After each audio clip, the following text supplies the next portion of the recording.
வேதியியலாளர் ஆவதற்கு தேர்வு எழுதியவர்களில் ஜீவா மட்டுமே தேர்ச்சி பெற்றிருந்தான். ஆனால் அவனும் இப்போது வேதியியலாளனாகவோ உதவியாளனாகவோ இருக்க விருப்பமில்லை என்று கூறியது அங்கிருப்பவர்களுக்கு அதிர்ச்சியை கொடுத்தது. உடனே நவீன் ஜீவாவை பார்த்து, ஜீவா, உங்களுக்கு கிடைச்சிருக்கிற இந்த வாய்ப்பு மிகப்பெரிய வாய்ப்பு. கொஞ்சம் அவசரப்படாம யோசிங்க.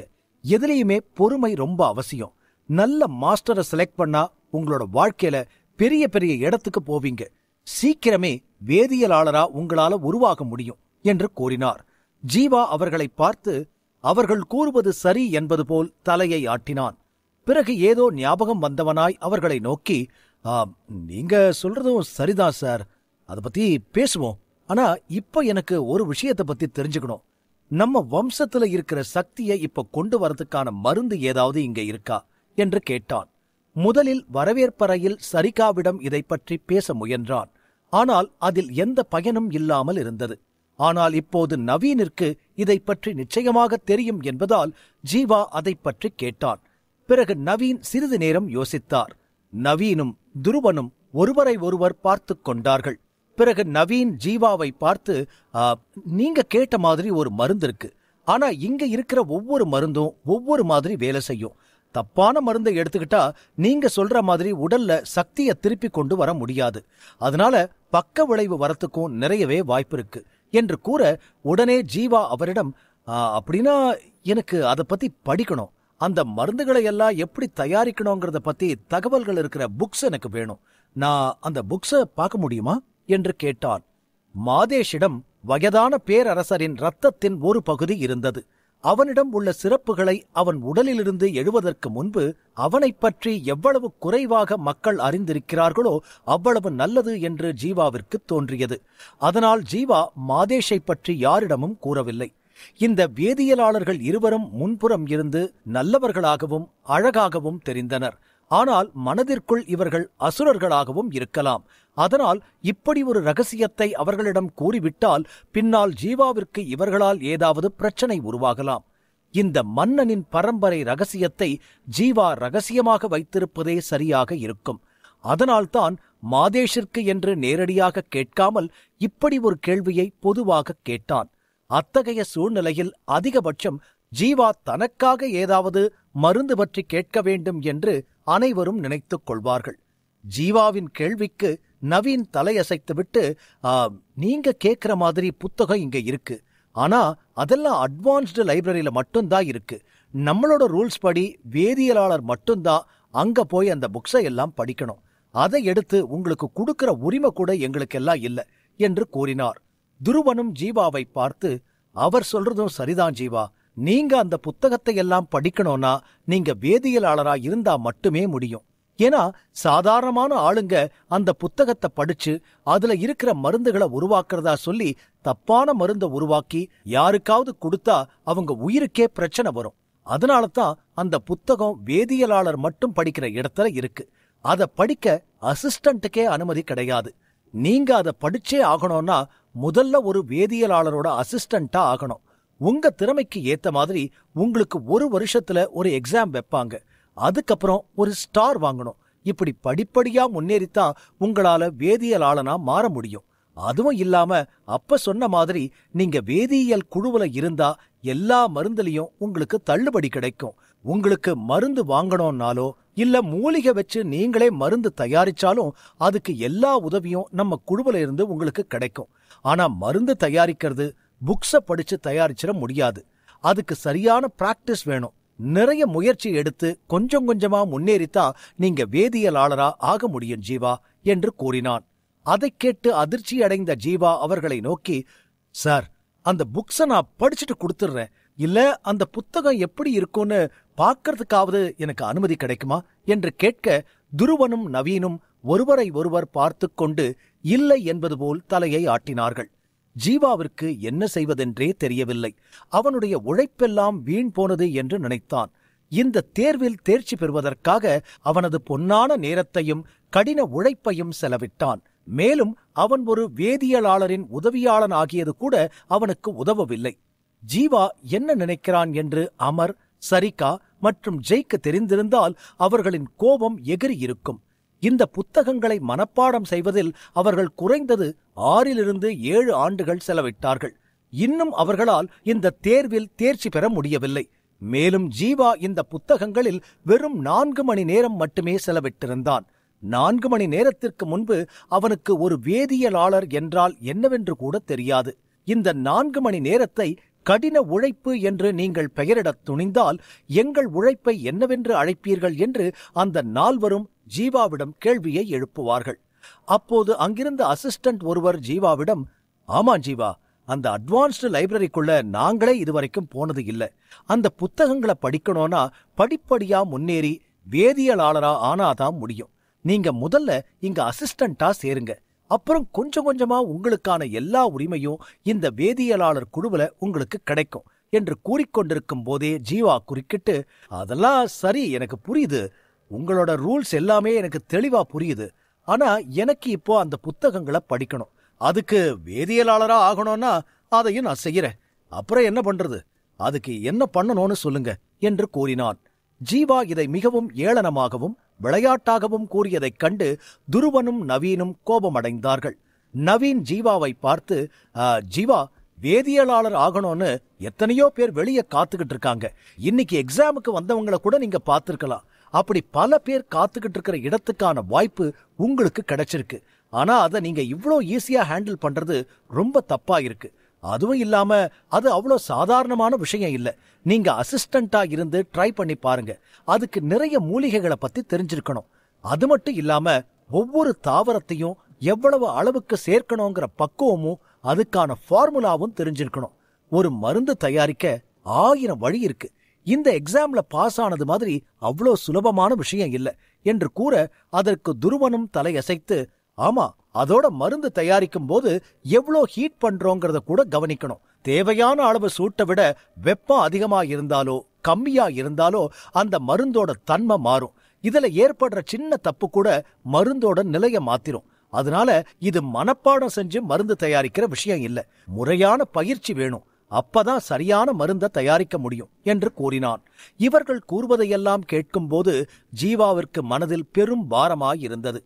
என்ன இது ரொம்பவும் சிக்கலா இருக்கு. எனக்கு இருக்கிறது வெறும் 15 நாள் தான். இவங்க சொல்றதையெல்லாம் பார்த்தா நம்ம தேடி வந்தது நமக்கு கிடைக்காது போல என்று மனதில் நினைத்தான். போட்டி 15 நாட்களுக்கு பிறகுதான். மாதேஷ் மற்றும் மோனாவின் உடலின் சக்தியை எழுப்ப ஜீவாவிற்கு மருந்து தேவைப்பட்டது. அதுவே ஜீவா வேதியியலாளர் ஆவதற்கும் காரணம். இருவரின் சக்திகளை எழுப்பியவுடன் அவர்களின் வலிமையும் திறமையும் அதிவேகமாக அதிகரிக்கும். மேலும் போட்டிகளில் வெற்றி பெறுவது அவர்களுக்கு அதிக சிரமமாக இருக்காது. அதனால்தான் இந்த விஷயத்தை 15 நாட்களுக்குள் முடிக்க வேண்டும் என்று ஜீவா நினைத்தான். 15 நாட்களுக்குள் அவன் வேதியியலாளர் ஆக முடியாவிட்டால் அவன் வேதியியலாளரின் உதவியாளனாகியும் எந்த பயனும் இல்லை. பாவனியுடனான உரையாடலுக்குப் பிறகு ஜீவா ஒரு மாஸ்டர் டீச்சராக வேண்டும் என்று முடிவு செய்தான். இந்த முறை அவனுக்கு சாரதியின் சவால் கிடைத்தது. இது அவனுக்கு ஒரு வாய்ப்பாகவும் இருந்தது. ஜீவா இதில் வெற்றி பெற்றால் தனது திறமையை நிரூபிக்க இது ஒரு வாய்ப்பாக அமையும் என்றெல்லாம் ஜீவா எண்ணினான். இதையெல்லாம் நினைத்து ஜீவா அவர்களிடம், நான் இன்னும் 1/2 மாசத்துல முடிக்க முடியாதா என்று கேட்க அனைவரும் அதிர்ச்சியானார்கள். அப்போது நவீன் ஜீவாவிடம், ஜீவா, எல்லாத்துக்கும் ஒரு நேரங்காலம் இருக்கு. ஒரு விஷயத்துல மாஸ்டர் ஆகணும்னா அதுக்கான நேரத்தை செலவழிச்சா மட்டும்தான் மாஸ்டர் ஆக முடியும். நீங்க எங்ககிட்ட சொன்ன மாதிரி வெளியே எங்கேயும் போய் இப்படி சொல்லிடாதீங்க. இந்த குழுவுக்குன்னு ஒரு மரியாதை இருக்கு. அதை நீங்க மதிக்கலன்னு சொல்லி உங்களை இனிமே வேதியியலாளரா ஆகவே விடமாட்டாங்க. நாங்க உங்ககிட்ட இருக்கிற திறமைய நேர்லயே பார்த்துட்டோம். அதனாலதான் உங்களுக்கு இவ்வளோ விஷயத்தை பத்தி சொல்லிக்கிட்டு இருக்கோம் என்று கூற துருவனின் உதவியாளர் ஜீவாவிடம், ஜீவா, நீங்க ரொம்ப அவசரப்பட வேண்டாம். உங்களுக்கு 20 வயசுதான் ஆகுது. 30 வயசுக்குள்ள இங்க யாருமே வேதியியலாளரா ஆனது இல்ல. அதனால கொஞ்சம் பொறுமையா இருங்க என்று கூறினான். இவ்வளோ கஷ்டம்னு தெரிஞ்சிருந்தா நான் எக்ஸாம் எழுதவே வந்திருக்க மாட்டேன். இப்ப ஒரே பிரச்சனையா இருக்கு என்று ஜீவா மனதில் நினைத்தான். அப்போது துருவன் ஜீவாவிடம், இந்த உலகத்துல நிறைய தொழில் இருக்கு. ஆனா எல்லாத்தையும் விட சிறந்த தொழில்கள்ல இந்த வேதியியலாளரும் ஒண்ணு. அதனால அதை அடையிறது கஷ்டமாத்தான் இருக்கும். ஜீவா, நீங்க இந்த எக்ஸாம் எழுதுறதுக்காக எவ்வளோ கஷ்டப்பட்டிருப்பீங்க. அந்த பல வருஷ உழைப்ப இப்படி பேசி பேசி வீண் பண்ணிராதீங்க என்று கூறினான். அதை கேட்ட ஜீவா ஆச்சரியத்தில், நான் என்ன பல வருஷம் படிச்சேன், வெறும் 4 மணி நேரம் தான் படிச்சேன் என்று மனதில் நினைத்து, இல்ல சார், எனக்கு வாழ்க்கையில வேற முக்கியமான வேலைகள்லாம் இருக்கு. எனக்கு மாத்திரைகளை தயாரிக்க கத்துக்கணும். அதுக்காகத்தான் நான் இங்க வந்தேன். ஆனா எனக்கு நீங்க சொல்றதெல்லாம் சரி வராது போல. நீங்க எனக்காக இவ்ளோ நேரம் செலவு செஞ்சதுக்கு ரொம்ப நன்றி. நான் கிளம்புறேன் சார் என்று கூற, அவனையே பார்த்து கொண்டிருந்த நவீன் ஜீவாவிடம், கொஞ்சம் இருங்க, வேதியியலாளர் ஆகிறதுக்கு இன்னொரு வழி இருக்கு.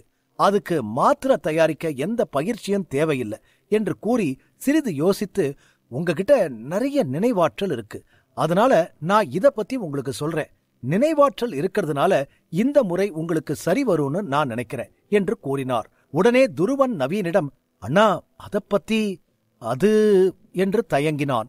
பிறகு துருவன் ஜீவாவை பார்த்து, ஜீவா, இன்னொரு வழி இருக்கிறது உண்மைதான். ஆனா இதுல நிறைய பிரச்சனை இருக்கும். இந்த முறையில நீங்க தோத்துட்டா அதுக்கான தண்டனையும் உங்களுக்கு கிடைக்கும்.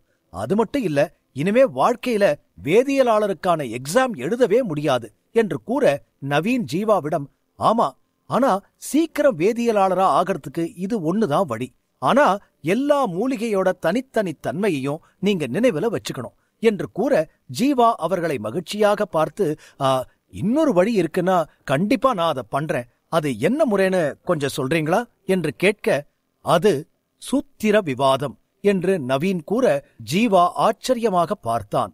ஆமா, மூலிகைகளை வச்சு மருந்து தயாரிக்கிறத பத்தின எல்லா ஃபார்முலாஸும் உங்களுக்கு தெரிஞ்சிருக்கணும். அப்பதான் உங்களால அந்த விவாதத்துக்குள்ள கலந்துக்க முடியும் என்று நவீன் கூறினார். இதை கேட்டு ஜீவா மட்டுமல்ல, அமரும் அங்கே நின்றிருந்தவர்களும் ஆச்சரியப்பட்டார்கள். யாரும் இந்த வேறு முறையை பற்றி கேள்விப்பட்டதே இல்லை. இந்த தொழில் 9 உயர் தொழில்களில் மிக பெரியது. இது எல்லா மக்களுக்கும் மேலாக வைக்கப்பட்டது மற்றும் அதே அளவு மரியாதை வழங்கப்பட்டது. அதனால் அவர்களுக்கு அனைத்து அறிவுகளும் இருக்க வேண்டும். நவீன் அவர்களை பார்த்து, இந்த தொழில் எல்லா தொழிலையும் விட சிறப்பான தொழில். அதனால எல்லாத்துக்கும் மிஞ்சின அறிவு இருந்தா மட்டும்தான் மருந்து தயாரிக்க முடியும். இதுல கலந்துக்கிறவங்களுக்கு தியானம், சண்டை, மருத்துவம்னு எல்லாமே தெரிஞ்சிருக்கணும் என்று கூறினார். வேதியியலாளனாக மாறுவதற்கு நிறைய பயிற்சி மற்றும் சூத்திரங்களின் அறிவு தேவை என எல்லா வேதியியலாளர்களுக்கும் தெரியும். மேலும் முதுகலை ஆசிரியருக்கு மருந்து தயாரிப்பதில் அதிக நேரம் செலவிட போதுமான நேரம் இல்லை. மருந்து தயாரிப்பதற்கான சரியான சூத்திரம் மற்றும் முறையை அவர்கள் அறிந்திருக்க வேண்டும். அதை நடைமுறையில் எப்படி செய்வது என்று தெரிந்திருக்கவும் வேண்டும். மருந்து தயாரிக்க தெரிந்தால் நடைமுறையில் எவ்வளவு நேரம் செலவிடுகிறார்கள் என்பது முக்கியமல்ல. அவர்கள் வேதியியலாளராக மாற கோட்பாட்டின் முழுமையான அறிவை பெற்றிருக்கிறார்களா என்பதே முக்கியம். வேதியியலாளர் விவாதமும் எளிதானது அல்ல. இதில் பங்கேற்பவர் மருந்து தயாரிப்பின் பல்வேறு பகுதிகள் குறித்த விவாதத்தில் 10 வேதியியலாளர்களை தோற்கடிக்க வேண்டும். ஒரு தவறு அவனை வெளியேற்றலாம். ஒரு முறை அவன் தோற்கடிக்கப்பட்டால் அவனுக்கு கடுமையான தண்டனை கிடைக்கும். அங்கு நின்றிருந்த அனைவருக்கும் வேதியியலாளர் ஆவதற்கான 2வது வழி, அதாவது சூத்திர விவாதத்தை பற்றி நவீன் கூறினார்.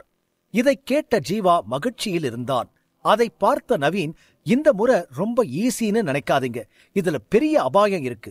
பல மாஸ்டர் டீச்சர்களும் இந்த முறைய பார்த்து பயந்து போயிட்டாங்க. உங்களால இது முடியுமான்னு எனக்கு தெரியல.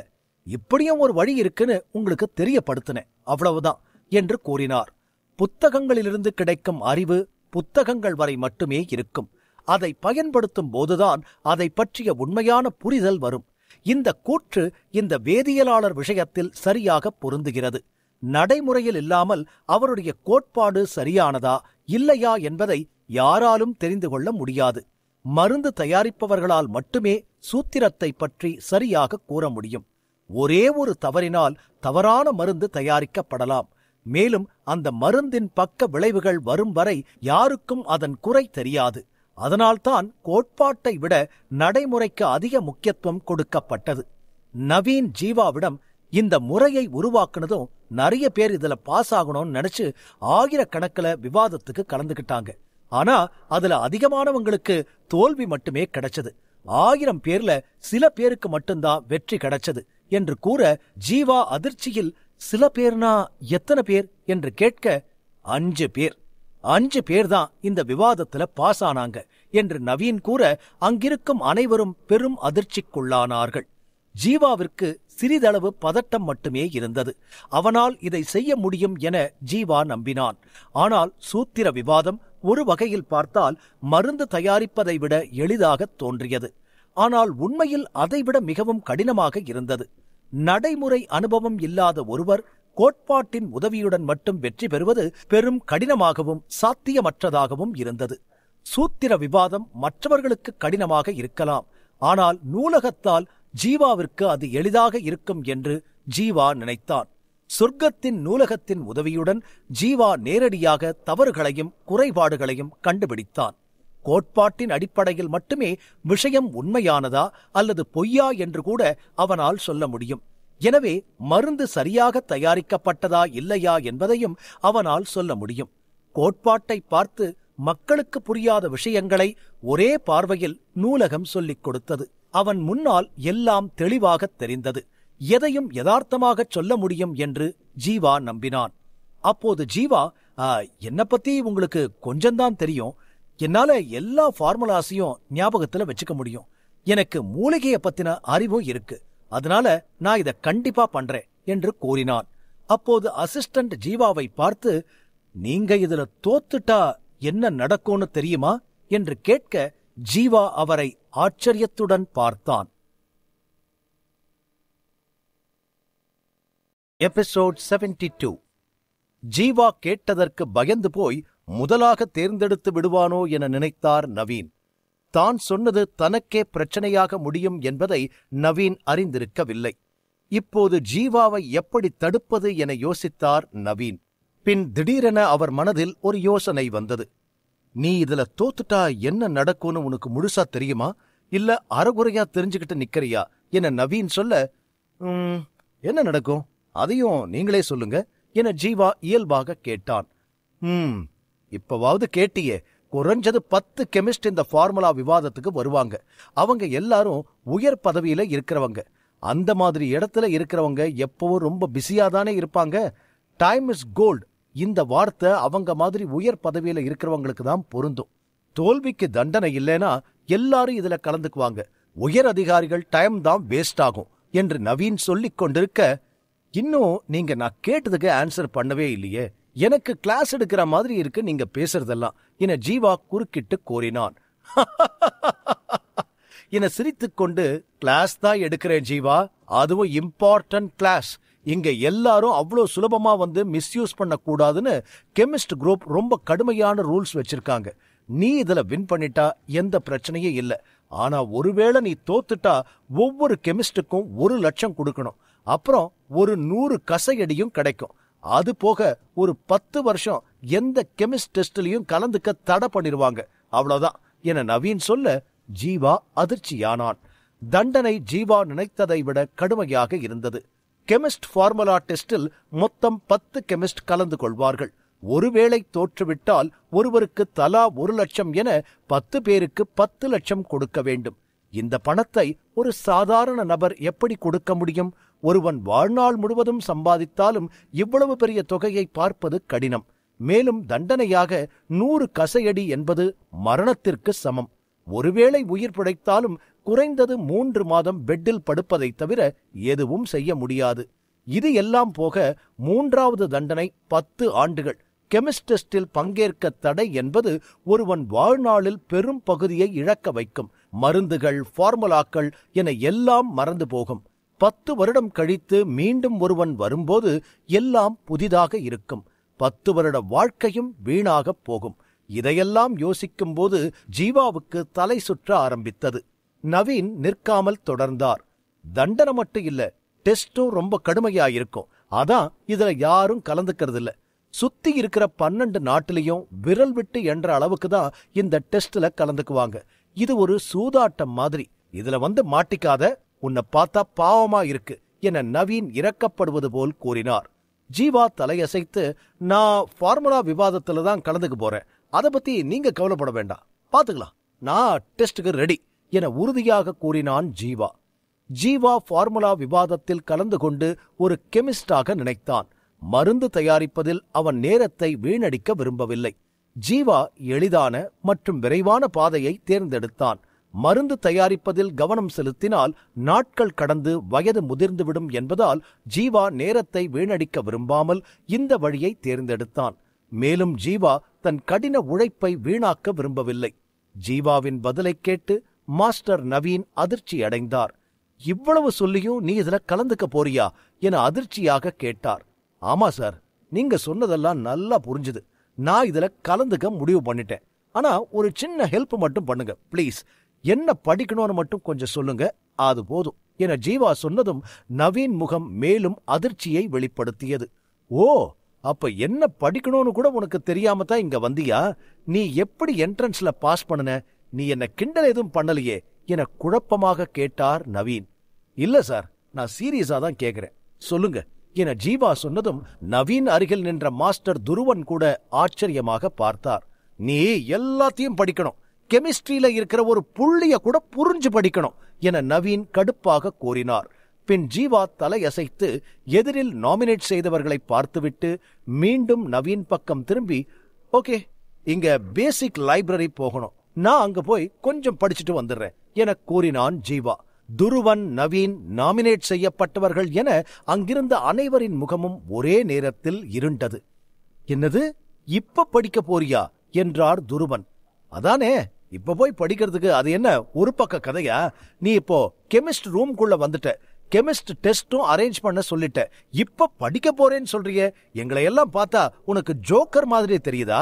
டாக்டருக்கு படிக்க அட்மிஷன் போட்டதும் டாக்டர்னு போர்டு மாட்டின மாதிரி இருக்கு நீ சொல்றது என கடுப்பாக கூறினார் நவீன். நவீன் சொல்ற மாதிரி இதெல்லாம் விளையாட்டா பேசுற மாதிரி இருக்கு. பேசிக் லைப்ரரியில லட்சக்கணக்கில் புக்ஸ் இருக்கு, அதெல்லாம் படிக்க குறைஞ்சது 5 வருஷம் ஆகும். இனி படிச்சு முடிச்சு இதெல்லாம் நடக்கிற விஷயமா என்றார் துருவன். நீங்க யாரும் இதை பத்தி கவலைப்படாதீங்க, நான் போய் ஜஸ்ட் கோ த்ரூ மட்டும் பண்ணிட்டு வந்துடுறேன். நீங்க டெஸ்டுக்கு ரெடி பண்ணுங்க, நான் சீக்கிரம் வந்துருவேன், ரொம்ப நேரம் எடுத்துக்க மாட்டேன் என ஜீவா சொன்னதும் அனைவருக்கும் மயக்கம் வருவது போல் ஆனது. கடைசி நேரத்துல என்ன படிக்க போறீங்க? இனி படிச்சு எப்படி ஃபார்முலா கொடுக்க போறீங்க? ஒன்னும் புரியலையே என நாமினேட் ஆனவர்கள் புலம்பினார்கள். இவன் எப்படி என்ட்ரன்ஸ்ல பாஸ் பண்ணனா என நாமினேட் ஆனவர்கள் நினைத்து முழித்தனர். கவலைப்படாதீங்க, இந்த டெஸ்ட் எவ்வளவு பெரிய விஷயம், இதுல இருக்கிற பிரச்சனை எல்லாமே எனக்கு நல்லா தெரியும். என் மேல முழு நம்பிக்கை இல்லாம எதையும் நான் செய்ய மாட்டேன். நீங்க டெஸ்டுக்கு ப்ரிப்பேர் ஆகுங்க, நானும் படிக்க போறேன் என நாமினேட் ஆனவர்களை பார்த்து கூறினான் ஜீவா. நீங்க சீரியஸா தான் பேசுறீங்களா? உங்க மேல அவ்வளோ நம்பிக்கை இருக்கா? கண்டிப்பா உங்க மைண்ட்ல ஏதோ பிரச்சனை இருக்கும்னு நினைக்கிறேன். மருந்து எப்படி தயாரிக்கிறாங்க, அதோட வடிவம் ஏதாவது தெரியுமா? ஏன் மூலிகையிலிருந்து மருந்தை எப்படி பிரிச்சு எடுக்கிறாங்கன்னாச்சும் தெரியுமா? எதுவும் தெரியாம டெஸ்ட்ல கலந்துகிட்டு கெமிஸ்ட் ஆகணும், அதுவும் எக்ஸாம் கூட இல்ல, ஃபார்முலா மட்டும் கொடுத்து கெமிஸ்ட் ஆகணும். இதெல்லாம் பேராசை இல்லையா? எங்கிருந்தும் இவ்வளோ நம்பிக்கை உங்களுக்கு கிடைக்காது. பைத்தியம் பிடிச்சவன் தான் இதையெல்லாம் யோசிக்காம செய்வான் என கூட்டத்தில் சலசலப்பு வர அனைவரும் பேச ஆரம்பித்தனர். இதை பார்த்து கொண்டிருந்த துருவனும் நவீனும் இனி ஜீவாவிடம் யார் பேசினாலும் பயனில்லை என்பதை புரிந்து கொண்டனர். பின் நவீன் கையை தூக்கி, சரி சரி, எல்லாம் அமைதியா இருங்க, இவ்ளோ நம்பிக்கையா சொல்லும் போது நாம என்ன செய்ய முடியும், நாங்க டெஸ்டுக்கு ரெடி பண்றோம் என்றார். நாங்க அதுக்கான வேலையை உடனே செய்யறோம், ஆனா இவ்ளோ கெமிஸ்ட கூட்டிட்டு போக டைம் ஆகும், அதனால டெஸ்ட் நாளைக்கு மதியம் வச்சுக்கலாம், அது வரைக்கும் யோசிக்க டைம் இருக்கு, நல்லா யோசிச்சு முடிவு பண்ணிக்கோ, ஒன்ஸ் டெஸ்டுக்குள்ள வந்துட்டா வெளியே போக முடியாது என துருவன் அழுத்தமாக கூறினார். ஜீவா தலையசைத்து அங்கிருந்து வெளியே கிளம்பும் போது, அப்புறம் இன்னொரு விஷயம், இங்க பேசிக் லைப்ரரி எங்க இருக்குன்னு கொஞ்சம் யாராச்சும் சொல்ல முடியுமா என்றான் ஜீவா இயல்பாக. நவீன், துருவன், அமரின் வாய் அகலமாக திறந்தது. என்ன? எதுவும் பேச முடியாமல் மூச்சு திணறுவதை உணர்ந்தனர். நாமினேட் ஆனவர்களுக்கும் தலை சுற்றியது. என்னது, பேசிக் லைப்ரரி எங்க இருக்குன்னே தெரியாம கெமிஸ்ட் டெஸ்டுக்கு வந்துட்டானா? இவன் என்ன பிறவி பைத்தியமா? யாரா இவன்? இவ்வளவு நாள் எங்க இருந்தான் என அங்கிருந்தவர்கள் அதிர்ச்சியாக முணுமுணுத்தனர். துருவன் ஜீவாவிடம் பேசினது வீண் என நினைத்து லைப்ரரிக்கு வழி சொல்லி அமைதியாக ஜீவா செல்லும் வரை அவனையே பார்த்துவிட்டு, இவன் நடிக்கிறானா இல்ல நிஜமாதான் பேசுறானா என குழப்பமாக நவீனிடம் கேட்டார். எனக்கும் அதே டவுட் தான், ஆனா இவங்கிட்ட ஒரு கான்பிடன்ஸ் இருக்கிறது நல்லா தெரியுது. திறமை இல்லாதவனுக்கு அவ்வளோ நம்பிக்கை எங்கிருந்து வந்திருக்கும்? உண்மையா இவனுக்கு திறமை இருக்கலாம், ஆனாலும் ஆளை பார்த்தா அப்படி தெரியல என நவீன் சந்தேகமாக கூறினார்.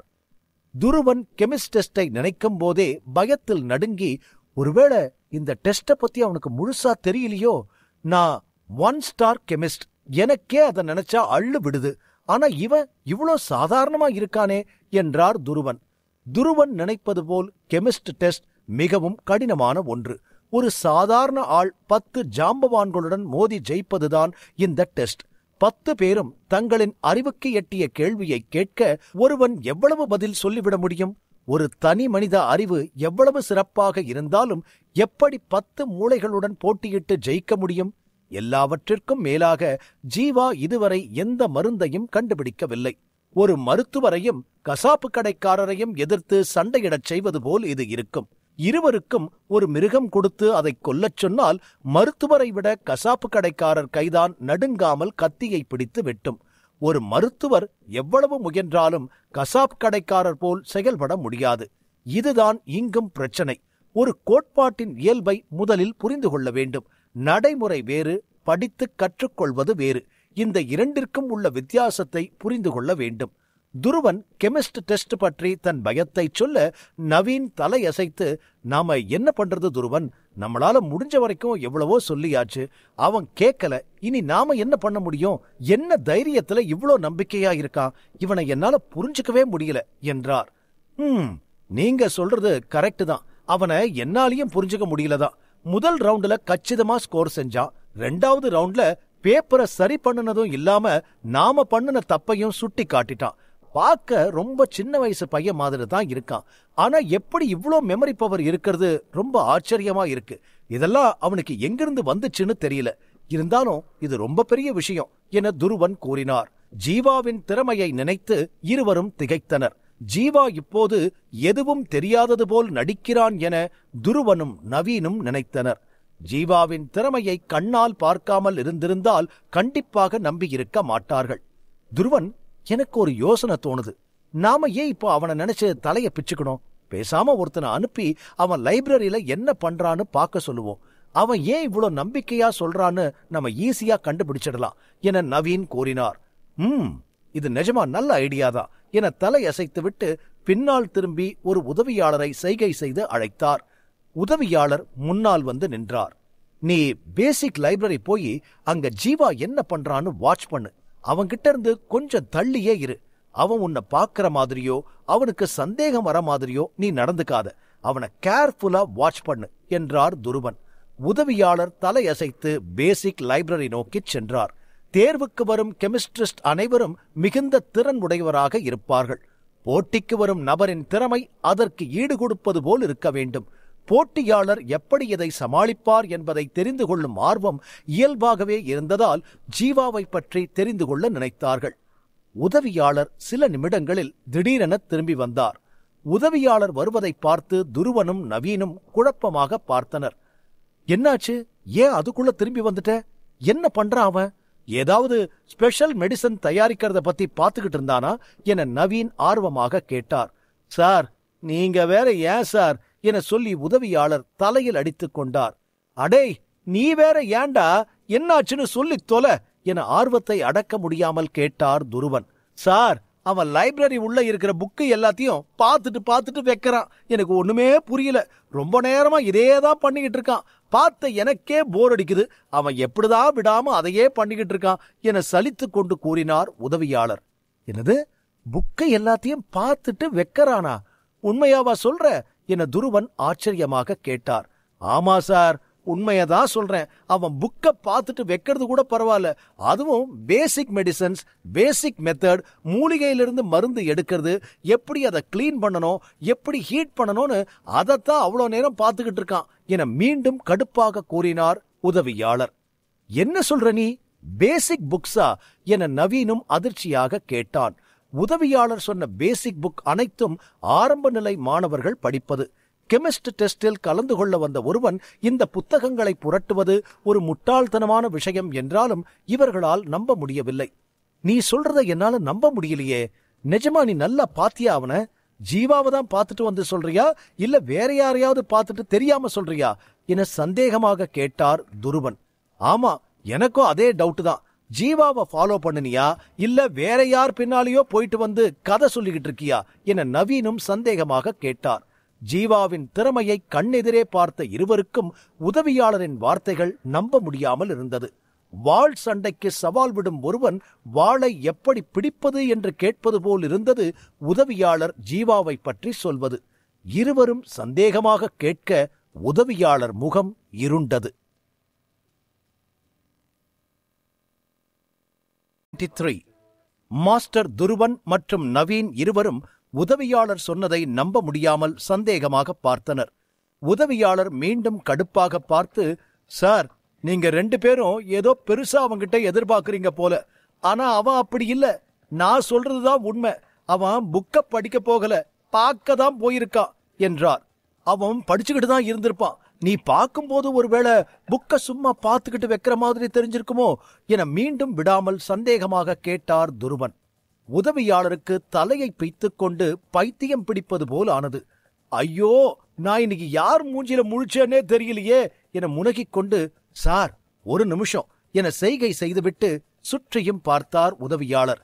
அந்த இடத்தில் சில புத்தகங்கள் இருந்தது.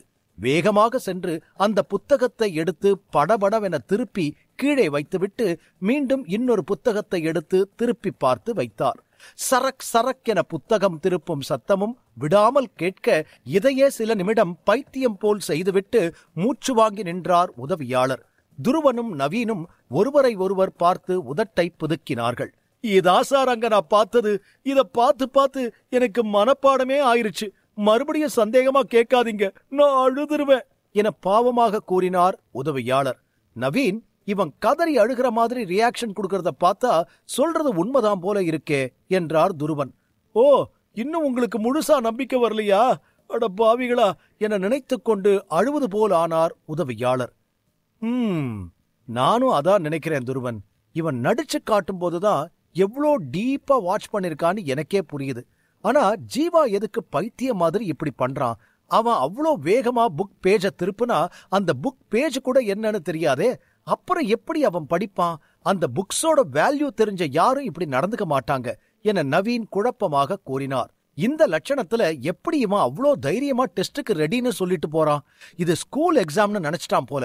பிட்டு வச்சு பாஸ் பண்ணிடலான்னு ஐடியா பண்ணிருக்கானோ என்னவோ. அப்படி ஏதாச்சும் குறுக்கு வழி வச்சிருந்தான்னா உலகத்திலேயே பெரிய முட்டாள் அவன்தான் என்றார் துருவன். கண்டிப்பா துருவன், ஆனா அவன் அப்படி குறுக்கு வழியை யோசிக்க மாட்டான்னு நினைக்கிறேன்.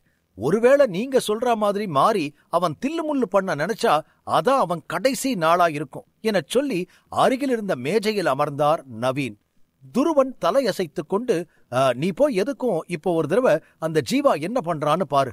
ஒருவேளை அவன் படிக்க ஆரம்பிச்சிருக்கலாம் என துருவன் உதவியாளரை பார்த்து சொல்ல உதவியாளர் தலையசைத்து திரும்பினார். துருவனும் நவீனும் தங்களுக்குள் ஜீவாவை பற்றி விவாதித்துக் கொண்டிருந்தனர். உதவியாளர் மீண்டும் வந்து அதே பதிலைத்தான் கூறினார். பின் பலமுறை உதவியாளர் சென்று ஜீவாவை கவனித்த போதும் ஜீவா அதேபோல் புத்தகத்தை புரட்டிக் கொண்டிருந்தான். இந்த நேரத்தில் மோனா அவள் அறைக்கு திரும்பியிருந்தாள். இவ்வளவு நாளா என்ன போட்டு டார்ச்சர் பண்ணின பிரச்சனைக்கு எப்படியோ ஒரு வழி கிடைச்சிருச்சு என மோனா யோசித்துக் கொண்டு அறைக்குள் நுழைந்தாள். அவள் கையில் ஜீவா கொடுத்த மூலிகை இருந்தது. மோனாவின் முகம் சந்தோஷத்தில் நிறைந்திருக்க மகிழ்ச்சியாக சிரித்துக் கொண்டிருந்தாள். மோனாவின் இவ்வளவு சந்தோஷத்திற்கு காரணம் அவள் சிறு வயதிலிருந்தே அனுபவித்து வந்த நீண்ட நாள் பிரச்சனைக்கு இதோடு ஒரு முடிவு வரும் என்பதுதான். இந்த பிரச்சனை இதோடு தீரப்போகிறது என நினைக்கும் போது மோனாவால் அமைதியாக இருக்க முடியவில்லை. சரி, சந்தோஷப்பட்டது போதும். நம்ம ஃபர்ஸ்ட் இந்த மூலிகையை அரைச்சு தண்ணீல கலந்து குடிக்கணும் என தனக்குத்தானே சொல்லிக்கொண்டு மூலிகையை அரைக்க சரியான கருவியை மோனா தேடிக்கொண்டிருக்க யாரோ நடந்து வரும் சத்தம் கேட்டது. மோனா திரும்பி பார்க்கும்போது அங்கு மமூத் நின்றான். மேடம், நான் என்னோட ரூமுக்கு போறேன். அப்புறம் இன்னொரு விஷயம், இன்னைக்கு யாரும் உங்களை தொந்தரவு பண்ணலையே என கிளம்பும் முன் மமூத் கேட்டான். எரிக்ஸ் மற்றும் அவரின் பேரன் விமலிடம் சண்டை போட்டு பின் சில ஆசிரியர்களுடன் ஜீவா முரண்பட்டு பகையை வளர்த்தது தெரிந்து அதனால் மோனாவுக்கு ஏதேனும் பிரச்சனை வந்திருக்கலாம் என சந்தேகமாக கேட்டான் மமூத். மமூத் திடீரென இந்த மாதிரி கேட்டதும் மோனா கண்களை சுருக்கி, பிரச்சனையா? எனக்கென்ன பிரச்சனை வரப்போகுது என குழப்பமாக கேட்டுவிட்டு பின் மீண்டும் இயல்பாக மமூதை பார்த்து, மமூத், நீங்க பயப்படுற மாதிரி எனக்கு எதுவும் நடக்காது. ஜீவா சார் ரொம்ப நல்லவர். ரொம்ப திறமையானவரும் கூட. அவரை தேவையில்லாம சந்தேகப்படாதீங்க என்றாள் மோனா. மமூத் ஜீவாவை ஆரம்பத்திலிருந்தே நம்பவில்லை என மோனாவுக்கு நன்றாக தெரிந்தும் ஜீவாவை பற்றி மமூதிடம் கூறினாள். என்னது, அவன் நல்லவனா? மேடம், நீங்க சின்ன வயசுல பெரிய இடத்துல இருந்து பழகிட்டீங்க. நீங்க பார்த்தவங்க எல்லாரும் நல்லவங்களா இருந்ததால உங்களுக்கு யார பார்த்தாலும் நல்லவங்க மாதிரி தான் தெரியும். ஆனா எல்லாரும் அப்படி இருக்க மாட்டாங்க மேடம் என முகத்தை சுழித்துக் கொண்டு கூறிக்கொண்டிருக்க திடீரென மோனாவின் கையை பார்த்தான் மமூத். மோனா கையில் வைத்திருந்த மூலிகை மமூத் கண்ணில் பட்டது. ஒரு நிமிடத்தில் மமூத் முகம் அதிர்ச்சியை வெளிப்படுத்தியது. மேடம், இந்த மூலிகை உங்களுக்கு எங்கிருந்து கிடைச்சது என சந்தேகமாக கேட்டான் மமூத். இதுவா என கையை திறந்து மூலிகையை பார்த்துவிட்டு, இது ஜீவா சார் எனக்கு கொடுத்தாரு. எனக்கு கொஞ்ச நாளா உடம்பு சரியில்லைன்னு சொன்னதுனால இந்த மூலிகையை கொடுத்து அரைச்சு சாப்பிட சொன்னாரு என மோனா சொன்னதும் மமூத் நம்ப முடியாத பாவனையை வெளிப்படுத்தினான். ஜீவா உங்களுக்கு இத கொடுத்தானா? அவன மாதிரி ஒரு லோ கிரேட் டீச்சர் எப்படி இத என வார்த்தைகளை உள்ளிழுத்து மமூத் குழப்பமாக பார்த்தான். மமூதும் ஒரு திறமையான நபர். அதனால்தான் அவளின் அப்பா அவரை தன்னை பாதுகாக்க அனுப்பியிருக்கிறார் என நன்றாக மோனாவிற்கு தெரியும். இப்போது மமூத் வியப்பாக மூலிகையை பார்த்து ஏதோ சொல்ல தயங்குவதை கவனித்தாள் மோனா. என்னாச்சு மமூத், இந்த மூலிகையில ஏதாவது பிரச்சனையா? இது சரியான மூலிகை இல்லையா என குழப்பமாக கேட்டாள் மோனா. இல்ல மேடம், இந்த மூலிகையில எந்த பிரச்சனையும் இல்ல. அத பத்தி நான் எதுவும் சொல்லல. ஆனா இந்த மூலிகை ரொம்ப விலை உயர்ந்தது. நான் நினைக்கிறது சரினா இது சன் கிராஸா தான் இருக்கணும். அதுவும் பழமையானது, அடிப்படையானது கூட என்றான் மமூத். என்னது, பழைய சன் கிராஸா என புரியாதது போல் கேட்டாள் மோனா. மமூத் தலையசைத்து விட்டு, எஸ் மேடம், இது ரொம்ப பழமையானது. இதுல இருந்துதான் மத்த சன் கிராஸ் எல்லாம் உருவாகும். இது சாதாரண சன்கிராஸை விட 10 மடங்கு உயர்ந்தது. சாதாரண சன்கிராஸோட விலை அவ்வளோ அதிகம் இல்ல. ஆனா இது ரொம்ப காஸ்ட்லி.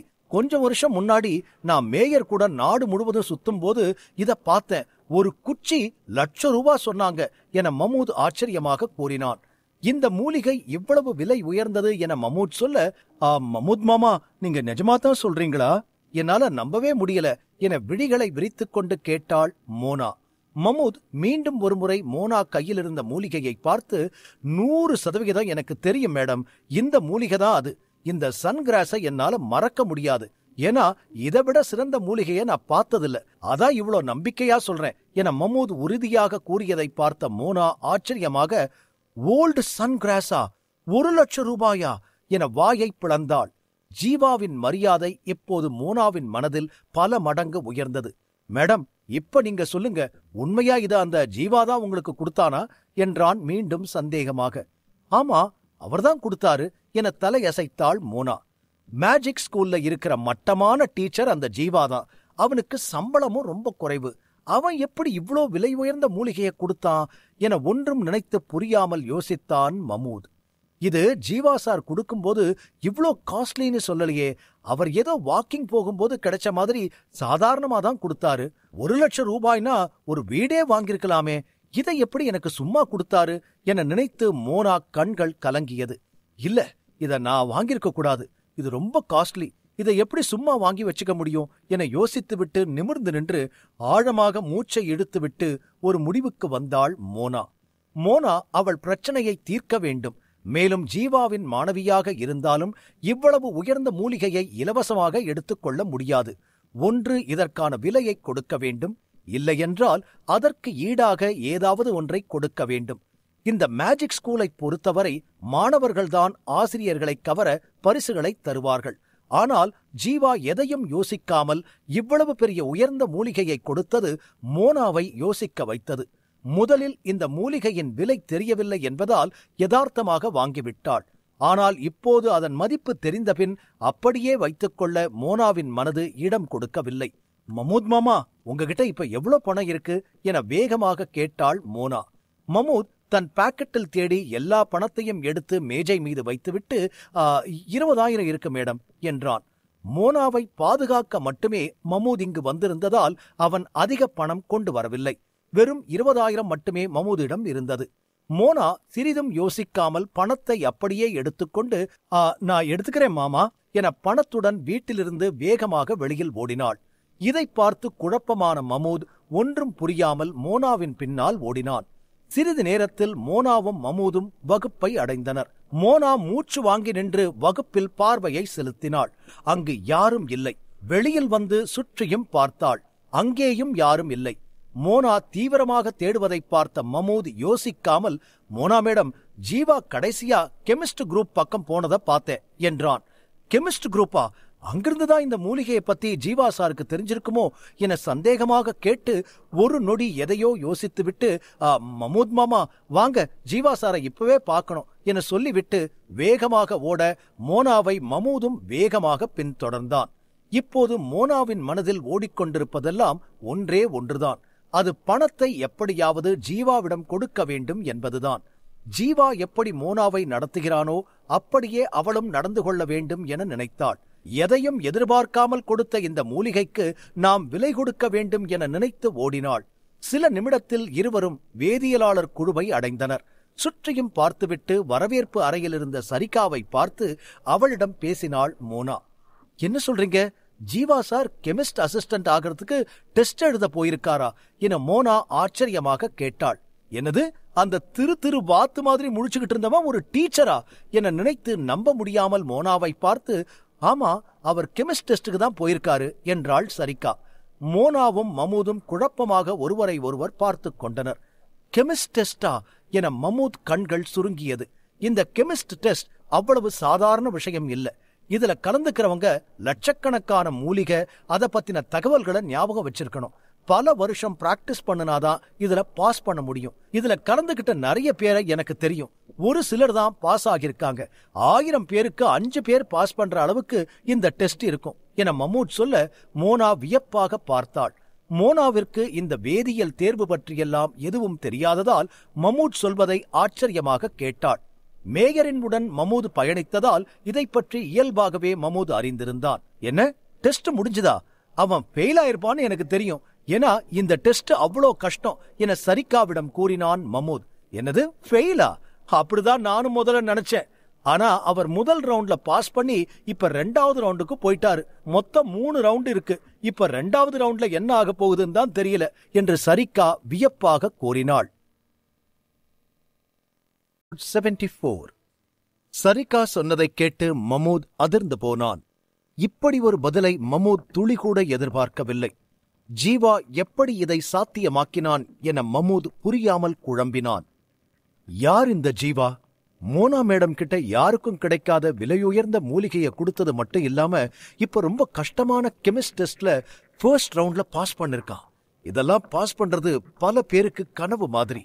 இதெல்லாம் ஒருத்தனால செய்ய முடிஞ்சிருக்குன்னா அவன் கண்டிப்பா இவ்வளவு நாளா எல்லாரும் சொல்ற மாதிரி வெத்து வேட்டா இருக்க முடியாது.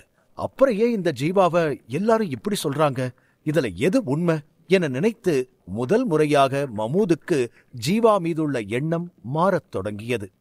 மோனா ஜீவாவை ஆசிரியராக ஏற்றுக்கொண்ட போது மமூத் ஜீவாவை பற்றி விசாரிக்கத் தொடங்கினான்.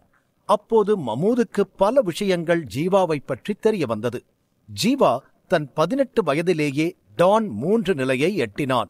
சிறந்த ஆசிரியராக தன்னை மாற்றி வாழ்க்கையை தொடங்கிய சில காலத்திலேயே ஜீவா சில நிகழ்வுகளால் தடம் மாறி குடிக்கு அடிமையாகி தன் நிலையை மறந்து பலமுறை அவமானப்பட்டு இறுதியில் ஒரு 0 ஆசிரியராக மாறினான்.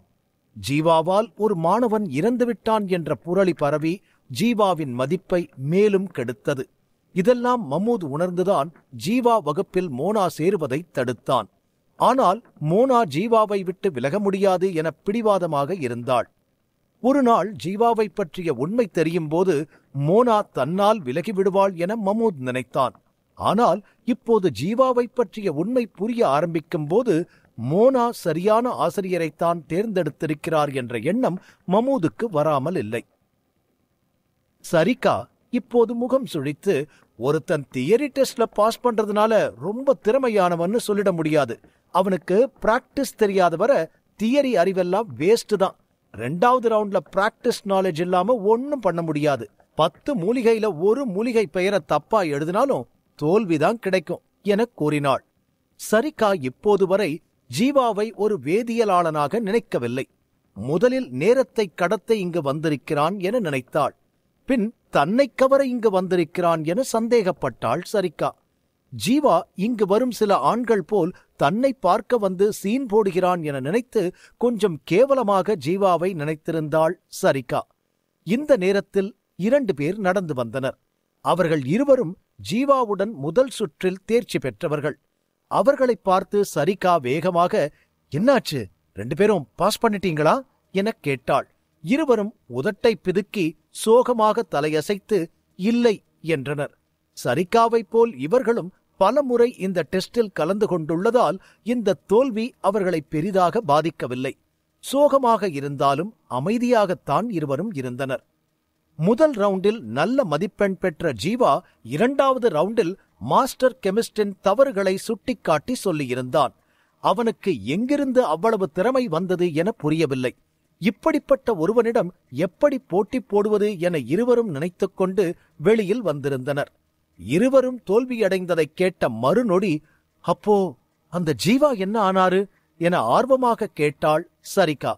அவரு பாஸ் ஆயிட்டாரு, இப்போ கெமிஸ்ட் அசிஸ்டன்ட் ஆகியிருக்காரு என இருவரில் ஒருவன் இயல்பாக சொல்ல, சரிகா அதிர்ச்சியாக, என்ன சொல்றீங்க, கெமிஸ்ட் அசிஸ்டண்டா என நம்ப முடியாத பாவனையை வெளிப்படுத்தினாள். முன்பு ஜீவாவிடம் சரிகா பேசும்போது ஜீவாவுக்கு மூலிகைகள் பற்றி எதுவும் தெரியாமல் இருந்தது. ஒரு கெமிஸ்ட் என்ன செய்வார் என்பது கூட ஜீவாவுக்கு தெரியாமல் இருந்தது. இதையெல்லாம் வைத்து பார்க்கும்போது ஜீவா எப்படி வெற்றி பெற்றிருக்க முடியும் என நினைத்து சரிகாவின் தலையே சுற்றியது. ஜீவா முதல் சுற்றில் வெற்றி பெற்றது மட்டுமில்லாமல் மற்ற 2 சுற்றிலும் வெற்றி பெற்று கெமிஸ்ட் அசிஸ்டன்ட் ஆகியிருப்பதை சாதாரண விஷயமாக சரிகா நினைக்கவில்லை. ஏனென்றால் சரிகா அந்த இடத்திற்கு செல்ல பல வருடங்கள் உழைத்திருக்கிறாள். ஒவ்வொரு முறையும் முதல் சுற்றிலேயே மாட்டிக்கொண்டாள். ஆனால் ஒருவன் எப்படி முதல் பயிற்சியிலேயே இதை செய்தான்?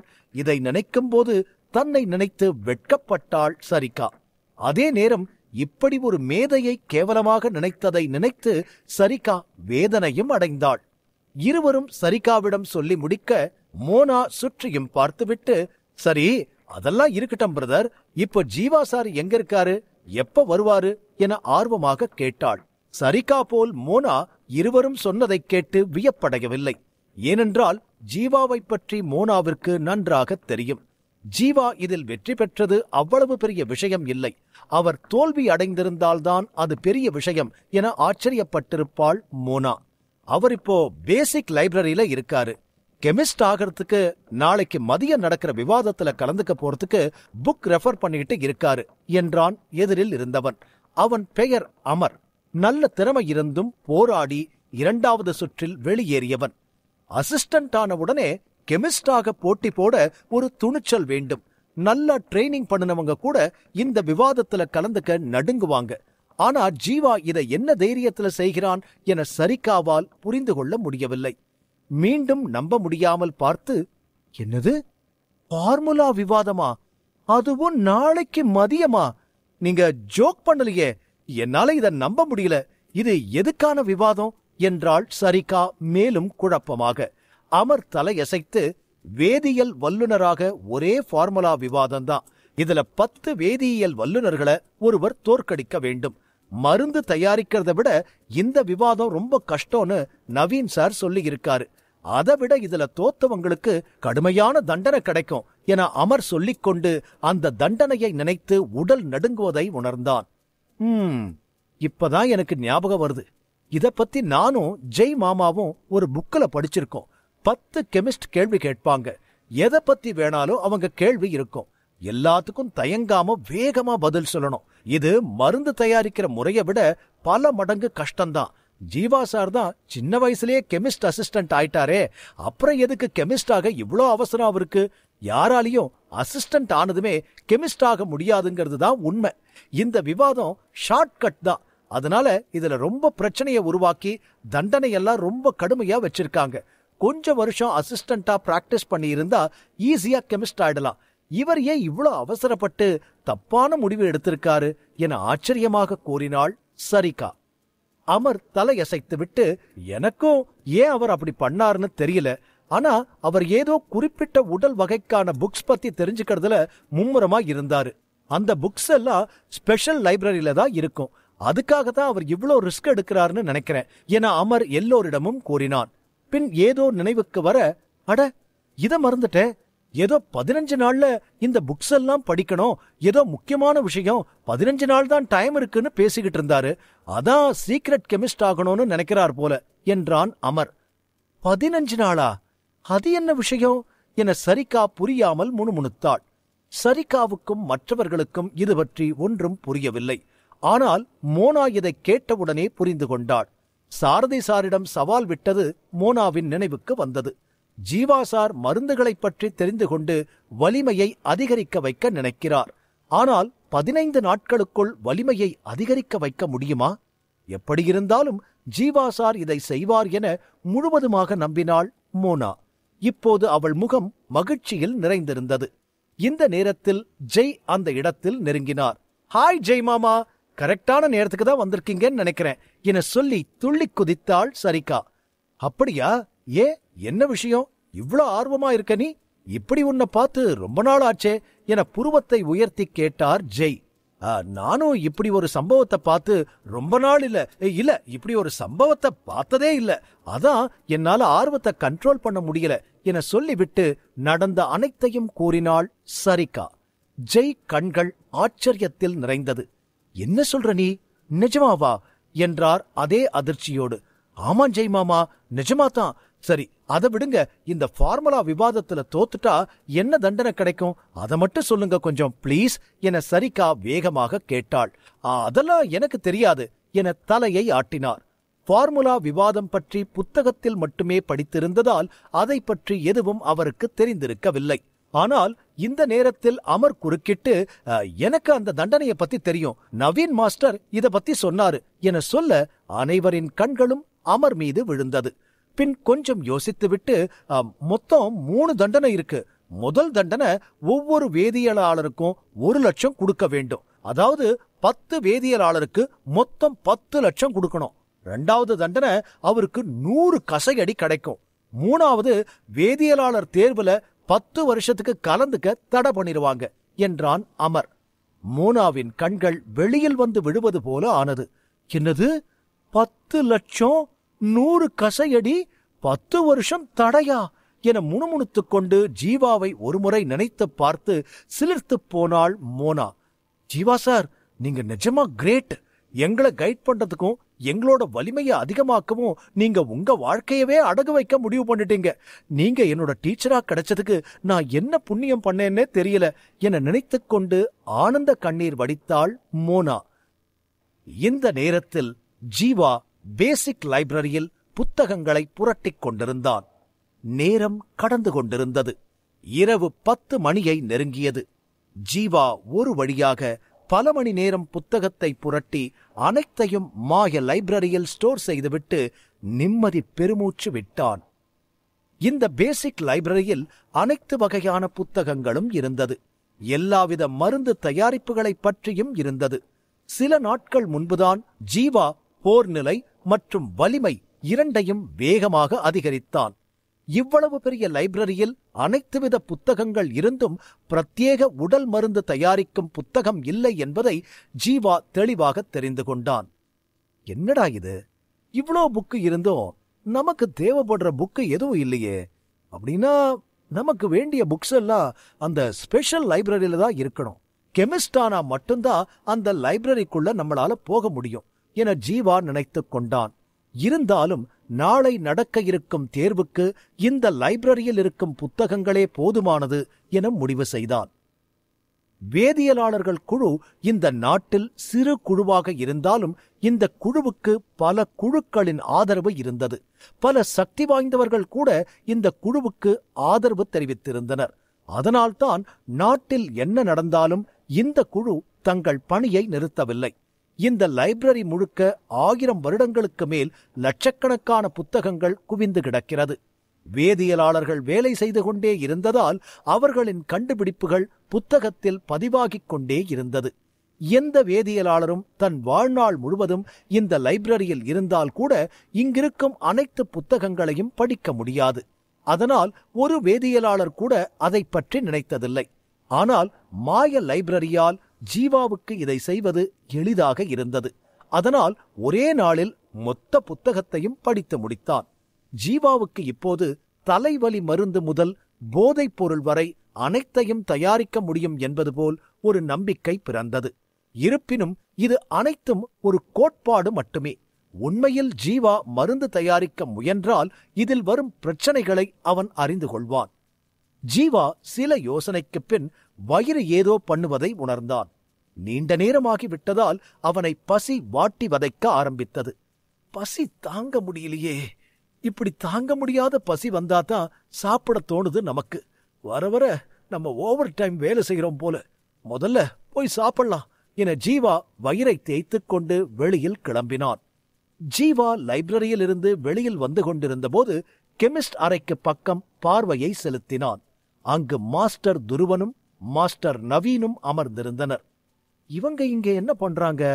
நாம தான் ஓவர் டைம் பாக்குறோம்னு நினைச்சா நம்மளை விட சின்சியரான 2 பேர் இருக்காங்க போல என ஜீவா நினைத்துக் கொண்டு அவர்களை உற்று நோக்கினான். அவர்கள் இருவரது கையிலும் பேப்பர் இருந்தது. எதையோ மும்முரமாக பார்த்து கொண்டிருந்தனர். அதே நேரம் அவர்கள் கை எதையோ எழுதிக் கொண்டும் இருந்தது. சில நொடியில் ஒருவரை ஒருவர் பார்த்தனர். இருவர் முகத்திலும் வித்தியாசமான உணர்ச்சிகள் நொடிக்கு ஒருமுறை மாறிக்கொண்டிருந்தது. மகிழ்ச்சியும் சோகமும் குழப்பமும் மாறி மாறி அவர்கள் முகத்தில் தோன்றியது. இருவரையும் கவனித்த ஜீவா அவர்கள் அருகில் சென்றான். சார், நீங்க 2 பேரும் இன்னும் இங்கதான் இருக்கீங்களா? இவ்வளோ நேரம் இங்க உங்களுக்கு வேலை இருக்குமா என கேட்டான் ஜீவா. இருவரும் ஜீவா ஏன் புத்தகத்தை புரட்டிக் கொண்டிருக்கிறான் என அதற்கான காரணத்தை யோசித்துக் கொண்டிருந்தனர். ஜீவா திடீரென எதிரில் நிற்பதை பார்த்ததும் பேயை பார்த்தது போல் அலன்று தங்கள் கையில் இருந்த பேப்பரை மறைத்தனர். ஜீவா அந்த பேப்பரை பார்ப்பதை அவர்கள் இருவரும் விரும்பவில்லை. இருந்தாலும் ஜீவா முயற்சி செய்து சட்டென்று அந்த பேப்பரில் இருந்ததை பார்த்தான். 75. மாஸ்டர் துருவனும் மாஸ்டர் நவீனும் தங்கள் கையில் இருந்த பேப்பரை மறைப்பதற்குள் ஜீவா அதை பார்த்தான். அவன் ஏன் புத்தகத்தை புரட்டுகிறான்? எண் 1 ஹீரோவாக முயற்சி 30 வாக்குகள். எண் 2 சலிப்பாக இருந்தது 1 வாக்கு. எண் 3 புத்தகத்தின் பொருளை பார்க்க 1 வாக்கு. எண் 4. ஜீவா முதலில் சில வரிகளை படித்ததும் அவனுக்கு ஆச்சரியமாக இருந்தது. ஒருவேளை தன்னை பற்றிதான் இவர்கள் ஆராய்ந்து கொண்டிருக்கிறார்களோ என நினைத்தான். ஏனென்றால் ஜீவா வெகு நேரமாக லைப்ரரியில் புத்தகத்தை புரட்டிக் கொண்டிருந்தான். அதனால் ஜீவாவுக்கு சந்தேகம் வராமல் இல்லை. ஆனால் அதில் எழுதியிருந்ததை ஜீவாவால் புரிந்து கொள்ள முடியவில்லை. தன்னை பற்றி எழுதியிருப்பது சரி, ஆனால் அது என்ன வாக்குகள் என இருப்பது? அதிலும் ஹீரோவாக முயற்சி செய்கிறான் என்பதில் 30 வாக்குகள் இருக்கே என சந்தேகமாக இருவரையும் ஏற இறங்கப் பார்த்தான் ஜீவா. ஜீவா பார்வையிலேயே தங்களை கண்டுபிடித்து விட்டான் என தெரிந்து கொண்ட நவீன் முகத்தில் வழியும் வியர்வையை துடைத்துவிட்டு உண்மையை சொல்லத் தொடங்கினார். இது ஒண்ணு இல்ல, லைப்ரரியில நீ என்னதான் பண்றேன்னு தெரிஞ்சுக்க நினைச்சோம். இன்னும் ஓப்பனா சொல்லணும்னா, நீ எதுக்கு புக்கா படிக்காம புரட்டி பார்த்துக்கிட்டு இருந்தேன்னு எங்களுக்கு ரொம்ப குழப்பமா இருந்துச்சு. அதான் அதை பத்தி பேசிக்கிட்டு இருந்தோம் என்றார் நவீன். நவீன் கண்டிப்பான மற்றும் திறமையான ஆசிரியர் என எல்லாருக்கும் தெரியும். அவர் மற்றொரு அசிஸ்டன்ட் கெமிஸ்ட் பற்றி இவ்வளவு தீவிரமாக யோசித்துக் கொண்டிருக்கிறார் என்றால் யாரும் இதை நம்பக்கூட மாட்டார்கள். ஜீவா இயல்பாக நவீனை பார்த்து, அது ஒண்ணுல சார், நான் ஒரு புக்க தேடினேன், ஆனா அது கிடைக்கல. அது கிடைக்கிற வரைக்கும் தேடிக்கிட்டு இருந்தேன், அவ்வளவுதான் என்றான். எந்த காரணம் கொண்டும் அந்த மாய லைப்ரரியை பற்றி தெரிவிக்க கூடாது என்பதால் எதையும் யோசிக்காமல் சமாளித்தான் ஜீவா. துருவனும் நவீனும் ஜீவாவின் பதிலை நம்ப முடியாமல் பார்த்தனர். உண்மையாவா என்றார் நவீன். உண்மையாதான், இல்லனா நான் ஏன் புத்தகத்தை புரட்ட போறேன் என கையை விரித்து கேட்டான் ஜீவா. ஜீவா மாய லைப்ரரியை மற்றவரிடமிருந்து மறைக்க இன்னும் 100 பொய் வேண்டுமானாலும் சந்தோஷமாக சொல்லுவான் என எதிரில் இருக்கும் இருவருக்கும் தெரியவில்லை. துருவனும் நவீனும் மதியம் முதல் தலையை பீய்த்துக் கொண்டு ஜீவாவை பற்றித்தான் யோசித்துக் கொண்டிருந்தார்கள். ஜீவா இதை செய்வதற்கு ஏதோ ஆழமான காரணம் இருக்க வேண்டும் என நினைத்து மதிய உணவுக்கு கூட செல்லாமல் அதை தெரிந்து கொள்ளும் ஆர்வத்தில் மூளையை கசக்கிக் கொண்டிருந்தார்கள். ஆனால் ஜீவா இறுதியாக வந்து எளிமையான பதிலை சொல்ல இருவரின் முகமும் வாடியது. நவீன் இதை பற்றி மேலும் ஜீவாவிடம் பேச விரும்பவில்லை. ஜீவா சொல்வது உண்மையா பொய்யா என்று கூட யோசிக்க முடியாமல் அமைதியாக நின்றார் நவீன். துருவனும் அதே மனநிலையில் நின்று ஜீவாவை மர்மமாக பார்த்து கொண்டிருந்தார். சரி ஜீவா, அதை விடு. நாளைக்கு 10 கெமிஸ்ட் கிட்டையும் வர சொல்லி இன்ஃபார்ம் பண்ணியாச்சு. நீ நாளைக்கு ரெடியாயிரு. நாளைக்கு மதியம் இங்கதான் விவாதம் நடக்கும் என மெல்ல புன்னகைத்து கூறினார் நவீன். கண்டிப்பா சார் என சொல்லி தலையசைத்தான் ஜீவா. பின் நாளை நடக்கும் ஃபார்முலா விவாதம் பற்றிய சில கேள்விகளை கேட்டுவிட்டு அங்கிருந்து கிளம்பினான் ஜீவா. அவன் கிளம்பும்போது துருவன் வேகமாக 1 நிமிஷம் என கத்தினார். ஜீவா திரும்பி பார்க்க துருவன் 2 கையையும் பின்னால் கட்டிக்கொண்டு, நாளைக்கு வரும்போது 10 லட்சம் ரூபாயும் எடுத்துட்டு வந்துரு, ஒருவேளை தேவைப்படலாம் என்றார். ஜீவா மெல்ல புன்னகைத்து, சார், அதான் உங்க ரிசர்ச்லயே ஹீரோவா ட்ரை பண்றதுக்கு அதிக ஓட் பண்ணிருக்காங்களே, அப்புறம் என்ன, ஹீரோ எப்படி சார் தோத்து போவான் என தலையை கோதிவிட்டு கெத்தாக நடந்தான் ஜீவா. ஜீவா வெளியில் சென்றதும் அங்கு மோனாவும் மற்றும் சிலர் நிற்பதையும் கவனித்தான். நீங்க எல்லாரும் இன்னும் இங்கதான் இருக்கீங்களா? ஆமா மோனா, நீ என்ன பண்ற இங்க என குழப்பமாக பார்த்து கேட்டுக்கொண்டே அருகில் சென்றான் ஜீவா. மற்றவர்கள் நிற்பதை விட மோனா இந்த வேதியியல் கட்டிடத்தில் என்ன செய்கிறாள் என ஜீவா மேலும் குழம்பினான். ஜீவா மாஸ்டர், தேங்க்யூ என மோனா தன் உணர்ச்சியை அடக்க முடியாமல் தலை குனிந்து பணிவாக கூறினாள். மோனாவின் கண்கள் முழுவதும் ஜீவா மீது ஒரு பெரும் மரியாதை இருப்பதை வெளிப்படுத்தியது. தேங்க்ஸா? எதுக்கு தேங்க்ஸ்? நான் என்ன பண்ணிட்டேன் அப்படி என ஜீவா அருகில் சென்று கேட்டான். மோனா ஏன் திடீரென்று இப்படி பணிவாக நன்றி சொல்கிறாள் என ஜீவாவால் புரிந்து கொள்ள முடியவில்லை. பின் மோனாவுக்கு கொடுத்த சன் கிராஸ் ஞாபகம் வர, சரி அதை விடு மோனா, அந்த சன் கிராஸ சாப்பிட்டியா? அதோட எஃபெக்ட் எப்படி இருந்துச்சு? இப்ப எப்படி ஃபீல் பண்ற என்றான் ஜீவா. ஜீவா சொன்னதை கேட்டு மமூத் ஆச்சரியப்பட்டான். ஏனென்றால் ஒருவேளை ஜீவா இதை பற்றி தெரியாமல் கொடுத்திருக்கிறார் என நினைத்தான் மமூத். ஆனால் இப்போது ஜீவா அதன் பெயரை சொன்னதும் இதை பற்றி தெரிந்து கொண்டுதான் கொடுத்திருக்கிறான் என நினைத்தான் மமூத்.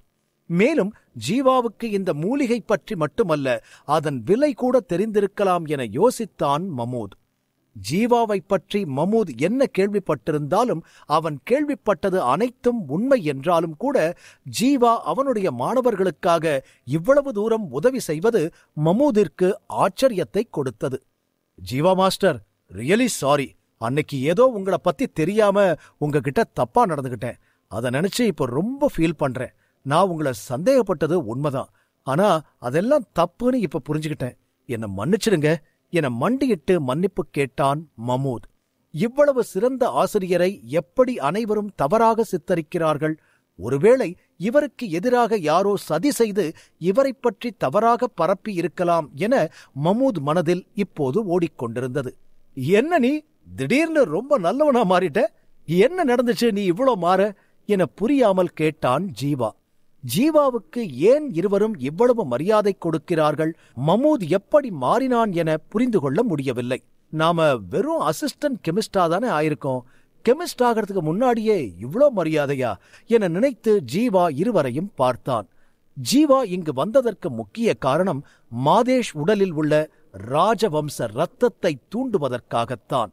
ஆனால் மோனாவும் மமூதும் இவ்வளவு மரியாதை கொடுப்பதை பார்த்து மோனாவுக்காக மட்டுமே வந்திருப்பதாக நினைத்துக் கொண்டார்களோ என யோசித்தான் ஜீவா. பின் ஜீவா கொஞ்சம் யோசித்த பின்புதான் தெரிந்தது தனக்கு ஏன் இவ்வளவு மரியாதை கொடுக்கிறார்கள் என்று. ஃபார்முலா விவாதத்தில் வெற்றி பெறுவது கடினம், கண்டிப்பாக தோல்விதான் கிடைக்கும் என்று தெரிந்தும் மாணவர்களுக்காக இவ்வளவு ரிஸ்க் எடுக்கிறார் நம் ஆசிரியர் என நினைத்து மோனா இவ்வளவு மரியாதை கொடுக்கிறாள். அவளுக்காக மமூதும் மரியாதை கொடுக்கிறான் என புரிந்து கொண்டான் ஜீவா. ஜீவாவுக்கு இப்போது என்ன சொல்வதென்று புரியவில்லை. ஜீவா தன் கடமையைத்தான் செய்கிறான், அதுவும் ஒரு மாய லைப்ரரி போன்ற அதிசயத்தின் துணையுடன். ஆனால் அதை பற்றி புரிந்து கொள்ளாமல் தன் ஆசிரியருக்கு இவ்வளவு மரியாதை கொடுக்கும் மோனாவை நினைத்து ஜீவாவும் பெருமைப்பட்டான். இன்று ஜீவா ஒன்றை தெளிவாக புரிந்து கொண்டான். மாணவர்கள் எப்போதும் அவர்களாகவே இருக்கிறார்கள். இப்போது இருக்கும் ஜீவாவின் மாணவர்கள்தான் ஜீவா பள்ளியிலிருந்து வெளியேறாமல் காப்பாற்றியது. அந்த மாணவர்கள் அப்போது இருந்ததை விட இப்போது ஜீவாவிடம் மிகவும் மரியாதையாக இருந்தார்கள். மாணவர்களை நாம் எப்படி நடத்துகிறோமோ அவர்களும் நம்மை அப்படி நடத்துவார்கள் என்பதை ஜீவா உணர்ந்தான். மாணவர்களின் கற்றுக்கொள்ளும் விருப்பம், ஆசிரியரின் மேல் அவர்களுக்கு உள்ள நம்பிக்கை என அனைத்தையும் காப்பாற்றும் பொறுப்பு ஒவ்வொரு ஆசிரியருக்கும் உள்ளது. இதையெல்லாம் இந்த தருணத்தில் புரிந்து கொண்ட ஜீவா ஏதோ புத்துணர்ச்சி கிடைத்தது போல் உற்சாகமாக தலையசைத்து, கவலைப்படாத மோனா, நீ என்னோட ஸ்டூடெண்ட். கண்டிப்பா எல்லாரும் பெருமைப்படுற மாதிரி உன்னை ஒரு சிறந்த ஸ்டூடெண்டா உருவாக்க வேண்டிய முழு பொறுப்பு என்னோடது என புன்னகையுடன் தலையசைத்து கூறினான் ஜீவா. ஜீவா உண்மையில் வேறு ஒரு உலகத்திலிருந்து இங்கு வந்தாலும் இப்போது இந்த உலகத்தில் ஒரு சிறந்த ஆசிரியராக மாறிவிட்டார். டிங்!